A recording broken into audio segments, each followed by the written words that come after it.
Assalamu alaikum. Viewers, the CSS examination in Pakistan has three levels: the written part, the 2-day psychological assessment phase, and the final interview with the FPSC members. The students who clear their written part then go through a 2-day psychological assessment phase. On the first day, all written portion is done. It consists of intelligence tests, personality assessment questionnaire, the sentence completion, as well as the storytelling. On the day 2, all verbal communication is done. It consists of extempore speech, group discussion, command tasks, and the interview with the psychologist. Today, I will talk about what command task is, what is the assessment criteria, and how to do a command task. The basic purpose of command task is to judge your leadership qualities, management skills, time management skills, and the decision-making power besides the confidence and the maturity that you own. The candidates are given a real-life scenario in written that may be faced by the officers in their duties. The students are then asked to analyze that situation or the problem and come up with proper solutions, suggestions, or the policies within 15 minutes. The students are then asked to lead a meeting in a certain capacity, that may be a deputy commissioner, assistant commissioner, or senior superintendent of police, regarding the problem that is given to them. And they have to come up with the policy during that meeting. Assalamu alaikum. I welcome you all as Secretary of Education, Government of Punjab, to this meeting today. Teachers of Lahore are protesting over suspension of 3 secondary school teachers over alleged misconduct. Teachers Union has also threatened for a complete strike over the whole province.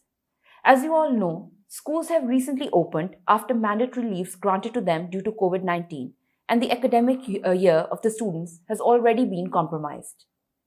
The problem is at the district level right now, and we do not want it to get out of hand and spread to the provinces. Therefore, this meeting has been called to prevent any grave situation in the future. We have today with us in this meeting the District Education Officer, representative from the Teachers Union, representative of District Administration, Police, Civil Society, and media. Before devising a plan to handle the situation, let me ask the DEO and the representative of the Teachers Union to shed light on the issue at hand. Thank you, madam. As a representative of Education Department, I would like to shed light on the reasons of suspension. Madam, these teachers who were suspended, they are basically on uninformed leave from last 4 months. They were not performing any duties assigned to them, and they were drawing a very heavy amount of salary from the Education Department as well. That's why they are suspended. Okay. Now, can we have the representative of the Teachers Union? As the representative of Teachers Union, I want to say that the relevant teachers must be taken on board for their meeting with the authorities in order to address their issues. In this way, we can end this protest. Your point has been duly noted. Now, can we please have the district administration, police, and views from the civil society and media so that we can control the situation in hand? Thank you, ma'am. Being representative of the district administration, considering the two aspects of the case, the first of all, as regards the situation, we are in close contact and coordination with the media and police. We are deciding the alternate traffic routes in case of the protests and asking and requesting the media representatives to report responsibly.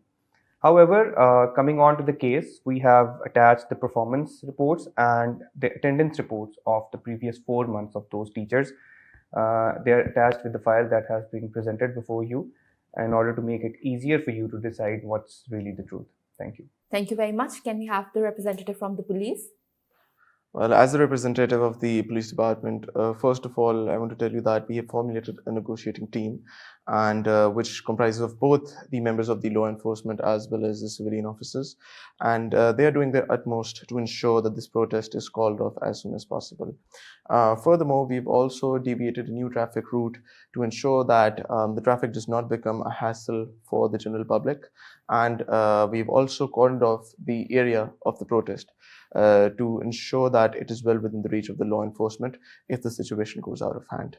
And last but not the least, we also have geofenced the region of the protest, and we are also in coordination with the special branch to ensure that the role of any spoilers can be eradicated, and this situation does not evolve into a chaotic one. Thank you very much. Now, can we please have the representative of the media to explain what they're doing to handle the situation? Madam, as a representative of the media, I basically have 2 points to make. Number one, we need to prevent any misinformation which may aggravate the situation. So, PEMRA may be requested to be vigilant in this case. Number two, we need to inform the public about the route plan which police has chalked out so that the traffic may be controlled. Thank you very much. Now, can we please have the representative of the civil society to share their concerns? As a representative of the civil society, I am gravely concerned about the ongoing situation because it is directly impacting the children who are the future of the nation. And their education is suffering badly because of these protests, because the respective schools have been closed for the last 15 days during the time these protests have been happening.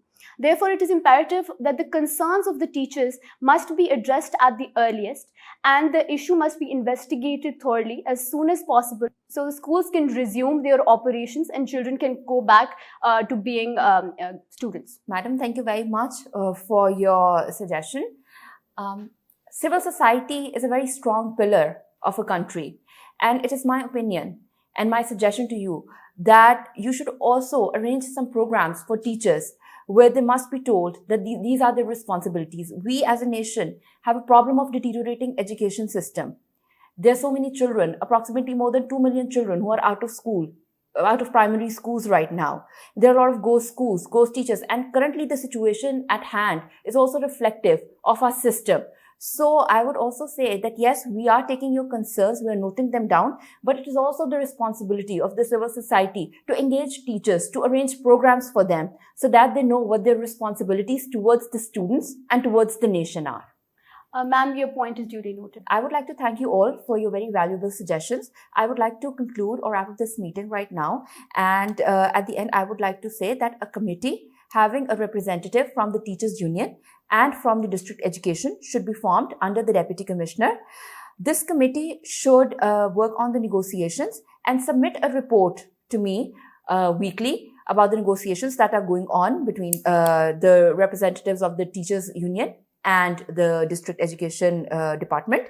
Other than that, it is requested that the schools must be opened again within 2 days.